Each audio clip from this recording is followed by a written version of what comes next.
يلا نعمل مع بعض بسكوت سهل جدا ولذيذ وهتعمليه في منتهى البساطة. طعمه حلو جدا، ينفع جنب الشاي وينفع لوحده في منتهى الجمال. وبمناسبة الكريسماس ممكن تزينيه بقطعات الكريسماس او بقطعات تانية زي ما تحبي يعني. ولادك هيفرحوا قوي بيه. وقبل ما ابدأ الفيديو، انا اسماء طاهر. لو اول مرة تشوفوني ما تنسوش تشتركوا عندي، وما تنسوش لو عجبكم الفيديو تعملوا لايك وشير. ويلا بينا على وصفتنا على طول.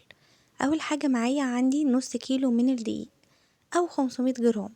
عديناهم على منخل الاول، المنخل اللي انتوا شايفينه او المصفى دي عديتها عليهم الاول، الدقيق عديته عليه الاول. وعندي كمان معلقة صغيرة من بيكنج باودر، عديتها برضو على المنخل. كمان هحتاج بيضتين او 2 بيضة. كل المقادير هسيبها لكم دلوقتي على الشاشة بعد ما اقولها. اول حاجة هنعملها بعد ما ضفنا الدقيق والبيكنج باودر، هنقلبهم كلهم مع بعض بالشكل اللي انتوا شايفينه ده. بعدين هنزل عليهم ب4 معالق كبار من السمن بالشكل ده. ممكن تستبدليهم بزبدة، مفيش اي مشكلة. وبعدين هنبتدي باطراف صوابعنا، هنبتدي ان احنا نفرك الدقيق مع السمن بالشكل اللي انتوا شايفينه ده لحد ما يمتزج الاتنين مع بعض تماما.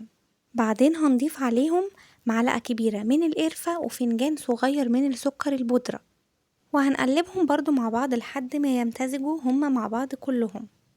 بعدين هنبتدي ان احنا نعمل حفرة كده في النص بالشكل ده، وهننزل في الحفرة دي ببيضتين.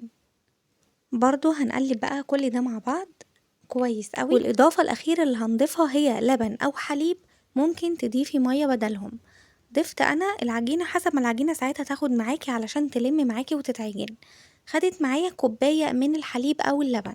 ممكن جدا تستبدلي بمية، مفيش مشكلة. بعد ما خلاص ما بتلم معايا هتشوفوا شكلها بالشكل اللي انتوا شايفينه ده. تقدري تشتغلي فيها على طول وتقدري تريحيها ربع ساعة بالكتير قوي. انا سبتها شوية وغطيتها كده بكيس عادي خالص وسبتها، وبعد ربع ساعة اشتغلت فيها. وهنا كده بوريكم من ايدي لسه ما اتغسلتش وانا بلم العجينة. كل الحاجات اللي كانت في ايديا اتلمت مع العجينة، وكده خلاص هتبقى تمام معانا. اقصد العجينة اللي كانت ماسكة في ايدي يعني وانا بلم العجينة بتاعتي. يعني المطلوب من العجينة بتاعتك ان هي تلزق تمام، لكن ما تمسكش في ايدك، ما تطلعش في ايدك، بس تكون بتلزق عادي خالص. هنبتدي بقى على التشكيل وهو سهل جدا. نحط كده شوية دقيق على الرخامة بتاعتنا، طبعا منضفينها كويس. وهنبتدي ان احنا نفرد العجينة بتاعتنا بالشكل ده، وهنخلي سمكها رفيع جدا بقدر الامكان.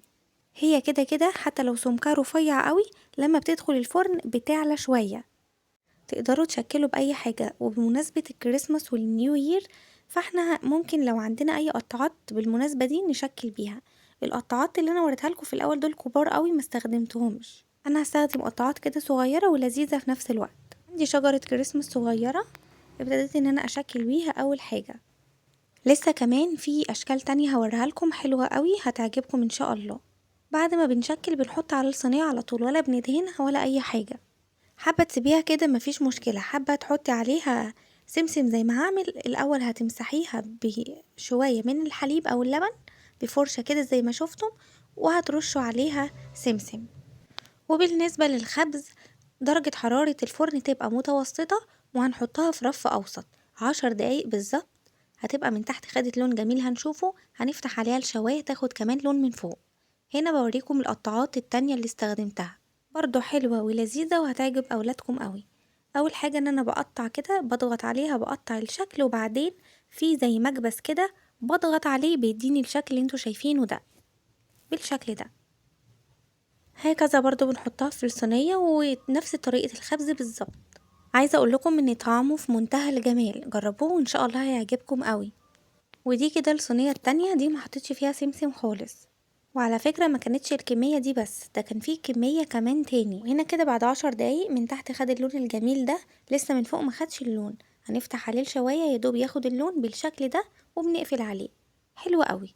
اما دي كانت الكمية بس اللي انا صورتها، اما كان فيه تاني بس ما تصورش.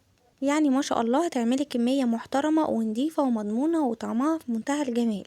بتحفظيهم في علبة بالشكل ده، وبتغطيها وبتسيبيها بقى وتاكلي منها الصبح على الفطار جنب كوباية شاي بلبن كده، حاجة كده تحفة. وبكده نكون وصلنا لنهاية الفيديو، ولو عجبك ما تنسيش لايك وشير وسبسكرايب، وباي باي. اشوفكم الفيديو الجاي على خير ان شاء الله.